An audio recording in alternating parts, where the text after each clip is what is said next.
Namo tassa bhagavato arahato samma sambuddhassa. Namo tassa bhagavato arahato samma sambuddhassa. Namo tassa bhagavato arahato samma sambuddhassa. Upasmim alang nibbandati ti. Which, as you all know, means that it is appropriate, is enough to have nibbida, to have this sense of repulsion towards forms, especially the body. And it gives indication that today's talk I wanted to focus on how we can use the reflection on the body and also others' bodies, other things, the forms in the world, as a means of assisting us in our path towards jhanas and enlightenment. Sometimes when you're practicing your meditation, following these techniques, following these methods, following these ways of calming the mind, of letting go of the world, sometimes one comes across obstacles. And there needs to be all sorts of different ways and means of overcoming those obstacles. Those obstacles are signs of attachment, signs of grasping, signs of craving. If they weren't attachment, grasping, craving, then you would be able to flow right through those into the deeper states of mind called the jhanas. The jhanas are particularly known as states where you leave behind the world of the body and the five senses. So in a very deep way, an obvious way actually, the reason why one can't get into those profound states of mind is because of some attachment, craving, clinging, grasping to the body and the five senses which go along with this body. So because of that, many of the Ajahns, the Buddha himself would encourage people to do the reflection on the body, to do body contemplation. And sometimes you ask, why are we doing that? One of the main purposes of body contemplation is to loosen this concern, this infatuation, this obsession with the world of forms. And the world of forms is in particular signified or symbolized by your own body and the five senses. The purpose of one of the major purposes of body contemplation is to cut that infatuation, cut that obsession, so I can just see forms as forms, bodies as bodies. Even more than that, one can see that these forms are completely beyond your power, your control, as was said in the Anatta Lakkhana Sutta, which we chanted a few moments ago. That these forms, the rupa, the body, the objects, the food, your hut, other people, they are subject to affliction. They cause you trouble. Why is that? Because they're not under your power, they're not yourself. If they were yourself, then you'd be able to control them. You'd be able to make sure that the things of the world, like the body, other people's bodies, other people's speech, other people's action, the food, whatever, would not be so troublesome for you. It's to seeing these things as non-self, beyond my power, nothing to do with me, not my business, not mine. Seeing the body and the forms as that is how we cut the attachment, the clinging to these things which stop us getting into deep meditation. Sometimes I say this path of deep meditation is for a couple of purposes. First of all, to enjoy the bliss and to get the insights based on that bliss of jhanas.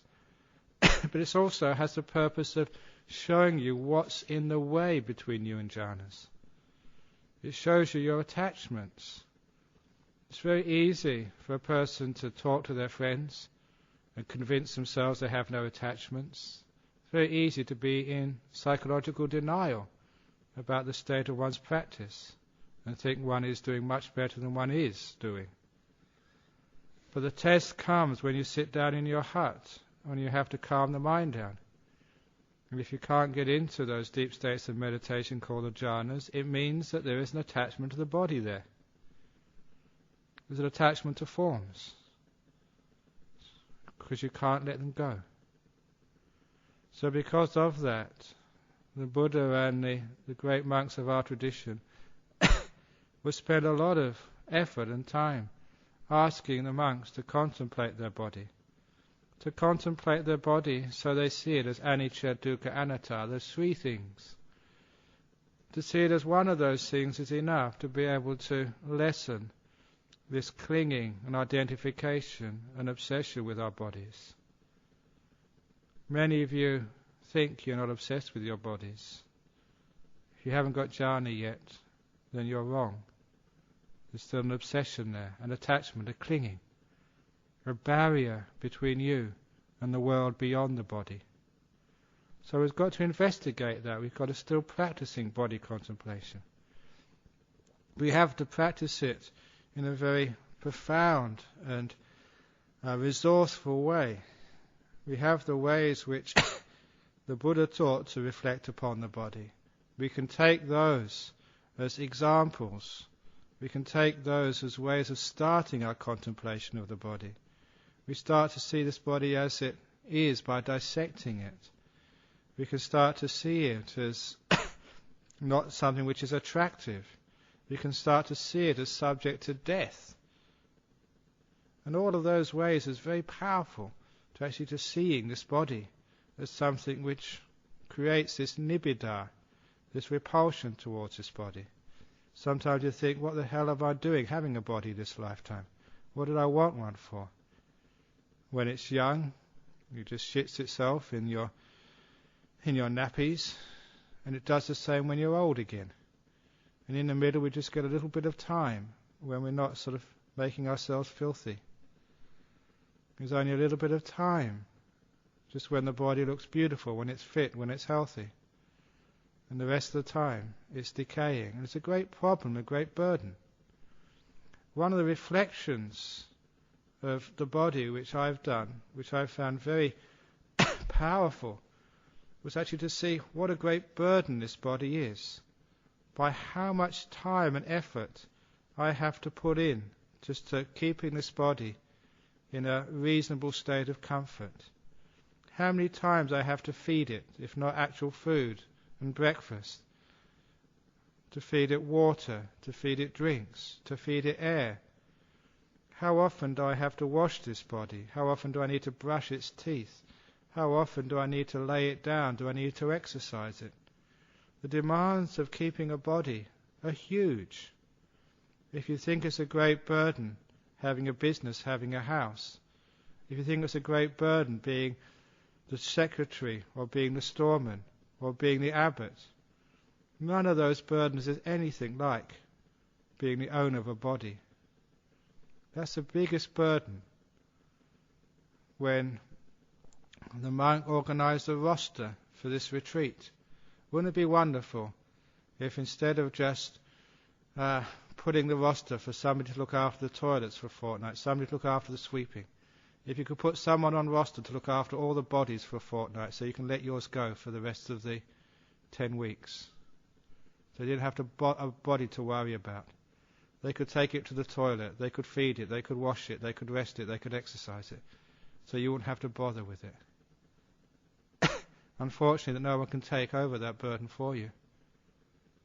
And you can see just that takes up most of your day. How many of you have got pains and aches in the body, got sickness in the body? And how much time does it take looking after these things? It should be enough when you contemplate just how much a burden this body is and how much time it takes, how much of a part of the day it takes to have nibbida towards this body. Nibbida is an aversion. It's perhaps one of the only negative states of mind which should be encouraged in the human being. It's something which sees the truth of things, that this is a burden, this is a problem, it's a difficulty. Recognizing that problem, it realizes that the thing has to be abandoned, thrown away. That was one of the great reflections which I did for the reflection on the body. Just the burdensomeness of the body. Just how heavy it was to carry around through the day. And just how it just kept eating into my time. And how much of the busyness was not done with running a monastery, nor with building. So much business was done with just looking after this body which I've got. When you see that, it should give you this sense of, what am I bothering about, this body?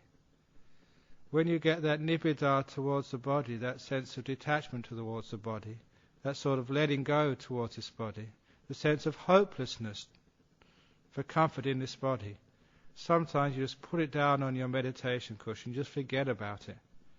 Body, you can ache. Body, you can be in pain. Body, you can itch, you can cough. All the saliva can run down from your nose, right down your cheeks, into your robe. Enough, I'm not going to bother with you anymore. You abandon the body. This is why very often I say in meditation, you should let the body look after the body. You look after the mind. By letting go of the body, as a result of contemplation of the body, it's the only time when the body feels good. When the body is not bothering you anymore, because you are not bothering your body. You have detached yourself from it. You've let go of it. You're saying, this body ain't mine. If it's not mine, it's not my business. Throw you away. You can die if you want. Don't care. You just sit there. When you just sit there like that and have this courage through the contemplation of the body, you get this, what we call kaya passaddhi. And kaya passaddhi is the tranquility of the body, which leads very, very quickly to the abandoning of the body. It's like kayupassama, the calming, the settling of the body, until the body consciousness just fades away and disappears. The kaya passaddhi, as many of you know, in that sequence which leads to samadhi, and which leads beyond samadhi to wisdom and enlightenment. You know, they say from piti we get kaya passaddhi. You know, from this joy, this interest, we get kaya passaddhi. And from kaya passaddhi, the tranquility of the body, comes citta passaddhi, the tranquility of the mind. From the tranquility of the mind comes the happiness, the ease. And from that comes samadhi, the jhanas. And from jhanas comes seeing things as they truly are, yata bhutiyana dasana. And from there comes the whole avalanche into enlightenment.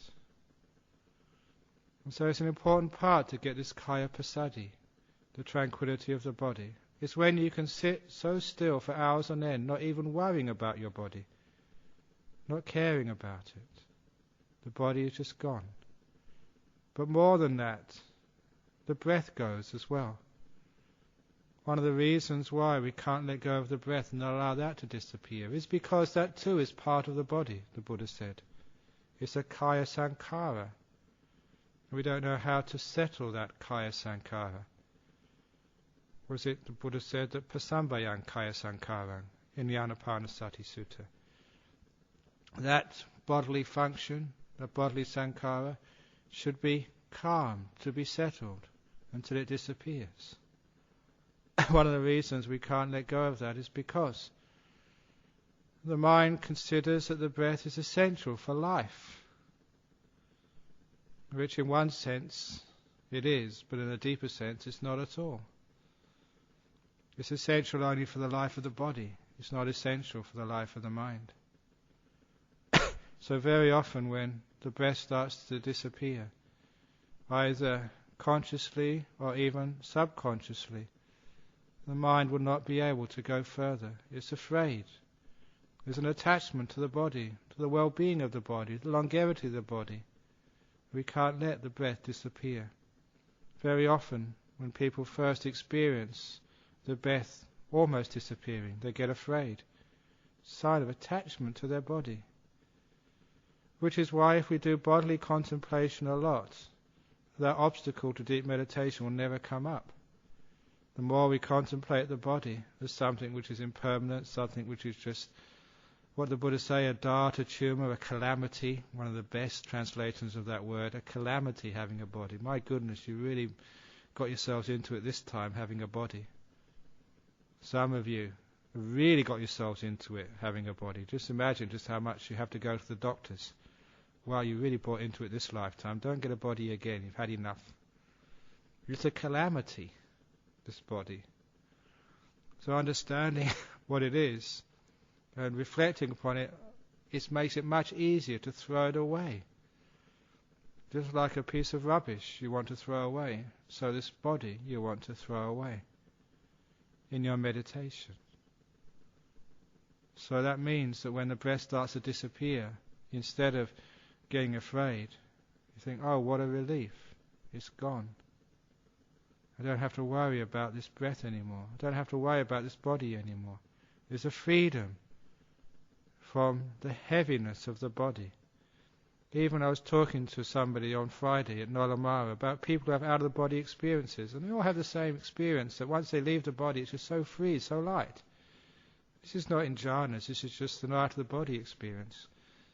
And then they have to come back to this body again, and it's just so heavy, such a burden, such a huge weight to carry around. It's the nature of our body. That too will count as body contemplation. To know just how burdensome and heavy this body is. It's not just this body, it's the other things which count as rupa in the world, or your possessions. And I don't mean just the physical things you have in your hut, but I mean all the other physical, emotional possessions you have, your family, the concerns about your monastery, or whatever else you have. It's just such a heavy weight, such a heavy burden we have to carry around on us. And how many times do we carry these things, worrying about them, being concerned about them? That's why after a while we start to look at all rupa, not just the rupa of our body, but other people's body, the body of our belongings, the body of our relations, the body of our friends, the body of this monastery. All of these bodies we look upon with a sense of distaste, dispassion, nibbida, just knowing just how heavy it all is. We look at the whole world as a big burden. Some people want to try and fix up this world and make it a paradise. We should know that this was manusa loka, this is the world of human beings, this is karma loka. And no matter how hard you try with engaged Buddhism, all you're doing is engaging with suffering. This is not the heaven realms. It never will be the heaven realms. This is because human beings and animals, this is their realm. It's a realm of suffering, a realm of happiness as well. But the suffering usually outweighs the happiness for those who know. So this is a hopeless realm. As I said in other talks, after a while when insight arises, one realizes this realm is a prison. It's like a jail where one is being tortured. And that torture is your body. That is the jailer. And we're attached to our jailer, we're attached to our jail cell. The door's open, we can go out whenever we want, but we won't go out because we're attached to this place. We like it too much. So the story which happened to me once, going to a Buddhist couple who lived in Rollystone, who had two Dobermans. One was actually quite aggressive, but they said, don't worry, it's chained up, so it won't sort of attack you. So I walked right past it, and afterwards, when we were in the house, the owner of the house was very afraid and apologized because the chain was actually off the hook. The dog wasn't chained, but he'd been so used to being chained when visitors were around, he didn't realize he could escape whenever he wanted. But he got accustomed, used to, attached to, just being in that place. It's just like, are you chained to your body? The answer is no. You're just obsessed with it. You can leave at any time. You can let go at any time. If that wasn't the case, then there would be no possibility for jhanas, there would be no possibility for enlightenment for you. But the Buddha said those possibilities are there. You just need to see the illusion, to have the courage to walk free, to let go of this body once and for all. And that's why body contemplation is there for. The Buddha gave many, many ways of body contemplation. Now, thinking about death is a great one, because the more one contemplates the death, you know just how close it is. I don't know how old you are now, but all the people in this monastery, there's people much younger than you, have died unexpectedly, who have been fit, healthy, just like you are now, and then just before they go back to their huts, have died. Death is uncertain in its time, but it's certain in that it will happen. When you contemplate death like this, it starts to cut at the attachments to the body, because the attachments to the body always think that this body will be there for you to use day after day, year after year. But this body will always let you down. When it does die, it usually dies at the most inconvenient times. This is our nature. So the more we contemplate other people's deaths, the more we come close to our own deaths. And where we come close to our own deaths, the whole idea of attaching to a body, either your body or somebody else's body, seems to be such a stupid thing to do. Only idiots would actually do that. Only idiots would get married. Only idiots would actually have children. And we've all been, or some of us anyway, have been idiots, haven't we? And this is a consequence of our idiocy. I always say that 5 khandhas is enough.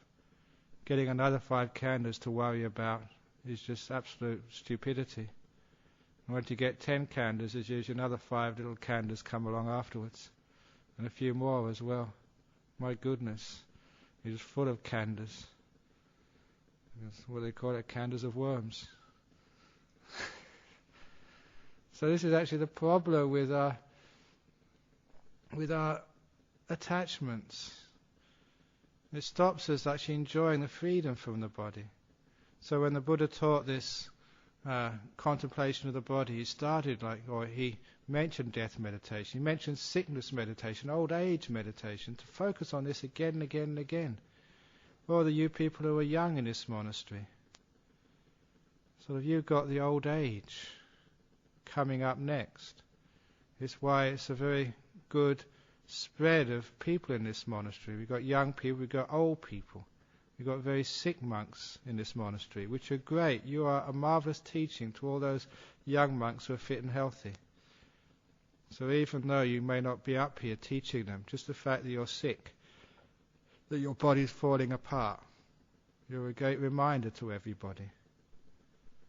So this is actually how we do that body contemplation. As they are now, we will one day be. And seeing that lessens our attachment and concern with this body. But one of the deeper attachments of this body is attachments to the 5 senses. I've often contemplated that the 5 senses are the body are the 5 senses. That these two, in a very profound way, sort of spin around each other. As long as there's a body here, there'll be one or more of these 5 senses. This is what the body is there for. It's a vehicle for the 5 senses to play in the world. So the 5 senses are not there to protect the body. The body is there to give a vehicle for the 5 senses to enjoy the world. So when you see what the purpose and the meaning of this body is, you see that the big culprits are these 5 senses. People want to live because they haven't finished with playing with the 5 senses. They want this body to go here, to go there, to enjoy sights, sounds, smells, tastes and touches. That's what this body is there for. So when one sees that the body is here for the 5 senses, one can do body contemplation by contemplating the nature of these 5 senses. And then we can come back to what we chanted earlier in the Anatta Lakkhana Sutta, that all of the sensations of happiness and pain of these 5 senses They're out of control. No matter how smart you are, no matter how powerful, no matter what medicines you take, there's no way that you can control happiness and pain in your body. There's no way. That happiness and pain are part of having a body, part of having touch. Beauty and ugliness are part of seeing. Hearing unpleasant speech, people telling you off, people being rude, is part of having ears. Hearing yourself being praised is part of having ears. So I always remember that story of Sariputta being abused by this person, this lay person, as he was going on alms round. This lay person calling him terrible names, calling him stupid. And that Sariputta just wouldn't move. And then the man hit him on the head or something. And still Sariputta was equanimous. And they asked him how you do that. He said, well, words are just sound. Some sound is nice, some sound is rotten. What's the big deal? What do you expect from sound? So when somebody calls you a dog, somebody calls you insensitive, stupid, an idiot, you should expect that. That's just sound. You can't control it. When somebody praises you and say you're the best monk in the whole monastery, it's just sound. Understanding that sound and the feeling, the Vedana which comes from sound, has to be pleasant sometimes, has to be unpleasant sometimes. You can detach from all this sound. People can say what they want. I don't care. People can do what they want. I don't care. When I was in Thailand, I asked Ajahn Liam, the abbot of Wat Pah, say, are your monks easy to teach? He said, yeah, they're easy to teach. I just teach them. I don't bother whether they listen or not, or whether they follow what I'm doing or not. That's why they're easy to teach. It's easy for me, he said. He's a really wise guy. I really love Ajahn Liam. So this is actually for you. It's easy to live in this monastery if you don't try and teach and control other beings. But once you try and want to make them this way, you want to sort of make them sort of do this and not do that, then you're asking for trouble. Because all of these things, the Buddha said, because they're not yours, they tend to abādaya sangvatanti. They turn towards affliction because they're out of our control. They're not me, they're not mine, they're not self. Especially they're not mine. So understanding this, the world of the five senses beyond us to control. Even like the food you eat. I've noticed this, and it's a weird thing, it still happens. Every time I go on retreat, that's the time I get the best food in my bowl. When I try and control it, when I choose my own food, which is what I mean by controlling it, I never choose as nice food as when somebody else does it for me. I don't know why I do this. It must be absolutely idiotic. I've got all this choice. I try and choose a nice food, and I always mess it up. Somebody else does it for me, and they just take it to my heart, and that's always the most delicious. Why is that? It's because when I do something, when I choose my food, that's when it turns to affliction. When I don't care, somebody else chooses for me, that's the most delicious. When you let go, you don't do anything. Just accept and content with what you have. That's called letting go of the attachments. So you let go like trying to control this world of the five senses.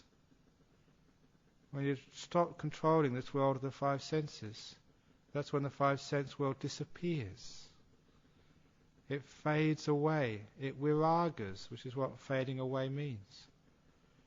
Sights disappear. Sounds, smells, tastes, touches disappear when you don't try and control them. You're not concerned about them anymore. The only things which stay in the mind are things you're interested in. Things which fascinate you. Things which you're obsessed with. Things which you think you can control. When you realize it's completely out of your control, through this body contemplation, then you let go. And they fade away. You sit there, you may have aches and pains, you can't control this body, just let it go. It fades away until it's completely gone. Interesting, when the body is gone, You don't know it's gone. You don't know it's there. The whole perception of body is gone. That's what I mean by you don't know it's gone. You just don't know it. Body sense has just disappeared. Sight sense disappeared. Smell sense, taste sense, even sound sense, completely gone. This is letting go of the body. Amazing what it's like when you don't feel any pain in the body, nor any pleasure in the body. No heat, no cold. The body has just faded away into nothing. The five senses have turned off. You don't hear anything. You don't see anything. Even the echoes of the senses, which are our thoughts, imaginations, plans and memories, even those are all gone. Because not only are we letting go of the experiences of the five senses in the present moment, we're also letting go of the five senses in the past and the future as well. All the five sense world disappears. The last of the parts of the body to go, even the sutras say this, is the breath. And then sound, But the breath is the last part of the body touch to go. And then when the breath disappears, the body's completely gone. So maybe still be able to hear sound, but you let go of that. You're not concerned with what's going on around. You're going in the mind. One of the reasons why people can't let go of sound is because sound is one of the basic defense mechanisms of the body. People listen to protect themselves from predators, from tigers, snakes, people creeping up on you. It's all to protect what? Protect your body. To protect the life of this body. When you're not attached to this body anymore, when you're willing to die, you don't need to listen anymore. You let go of hearing. You let go of hearing because you're not attached to it anymore. When you let go of hearing from detachment, so contemplating this body so much, you're willing to let it go, you're willing to let it die, then the body disappears. When the body disappears, the breath goes, sound is gone, everything is gone. That's when you have to come up with a nimitta, because all you're left with is the mind. And the mind always appears to be radiant. That's its nature, the beautiful nimitta of the mind. This is actually the sign that the body has been let go of. That body contemplation has done its job to remove the mind from the body. So the body is no longer there. When you see the mind, just an nimitta, just even that much, if you stay there long enough, just playing with the nimitta, the beauty, the bliss of a beautiful light, soon you'll get to know that that is the mind. Just the mind reflecting on itself, like the mind seeing itself, an image of itself, the nimitta. And after a while you realize that the body is all gone. There is no the five senses. This is beautiful, this is blissful. And you realize very easily this nimitta, the mind's reflection, and the mind itself, is completely independent of this body, because there is existing without the body, without the sounds, smells, tastes, touch, feelings. The body's gone, and the mind is still there. You understand what it's like to die. The body has died temporarily. The insight should come. I can't see how it won't come if you have the nimitta experience long enough. That the mind is something which doesn't die when the body dies. The idea of rebirth becomes very clear to you. If you take that state of meditation even deeper into jhanas, then you're completely away from the body for long periods of time. There the mind has come together, separated from the five senses, separated from the body. You drop the body a long way behind. You've gone past the threshold into the deep jhanas. After you come out afterwards and reflect upon that state, you would know even with more certainty that the mind is something which doesn't die when the body dies. At least you'll know the truth of rebirth. Obviously that's not enlightenment, because you have to see the end of the mind as well. See the nature of the mind coming and going, but that's a whole different subject. At least we're getting somewhere. We're getting some samadhi. We're getting some bliss. We're getting to the places where the more powerful insights start to arise. But we have to start somewhere. And one of the places where the Kubarajans asked us to start is really contemplating this body and the five senses. Contemplating it again and again and again to lessen our attachment, our concern for it. So we can let it down, we can drop it, we can put it aside to gain samadhi. One of the body contemplations is the first of the Satipatthanas, Sammasati, which the Buddha said gives rise to Samma Samadhi, to gives rise to the jhanas. This is why it happens. Where we get to those jhanas, then we have the opportunity to taking it further, to drop the body once and for all. Those beings who drop the body for once and for all, who really see the nature of the body and cut off those attachments to body, are called the anagamis, the ones who no longer come back to the realm of bodies, to karma loka, to realms of the five senses. They've cut karma, raga and vyapada, the desire for five senses, the interest in that realm, the obsession, infatuation with five senses, and with it the infatuation of the body. And it shouldn't be hard to do that. It should be obvious that this body is a complete waste of time. It should be obvious that these five senses never give you what you're looking for. It should be obvious that in this realm of the body and the five senses, whatever happiness you get is little concerned to the suffering which comes afterwards. Apasukha bahudukkha, the Buddha always used to say, repeatedly said. Apasukha, little happiness, bahudukkha, lot of suffering. But letting go of the body, letting go of the five senses, is bahusukha, apadukkha. Lot of happiness, lot of bliss, very little suffering. And you can experience that. You can test the waters as you get into the nimittas. You can plunge in as you get into the jhanas. And you can know what it's like to have no body. You can understand just the bliss of having no body, the superiority of having no body, and the stupidity of having five senses and a body again. In that sense, the experience of jhanas, the experience of no body, is perhaps one of the most powerful of the ways of contemplating body. The ultimate kayanupassana, or kayagata sati, mindfulness of the body, is the mindfulness when there is no body. Because that gives you the reference, gives you the perspective, gives you the full picture. You know body, and you know nobody. Comparing the two, it's quite obvious which is superior and where your freedom lies. So please continue doing the body contemplation.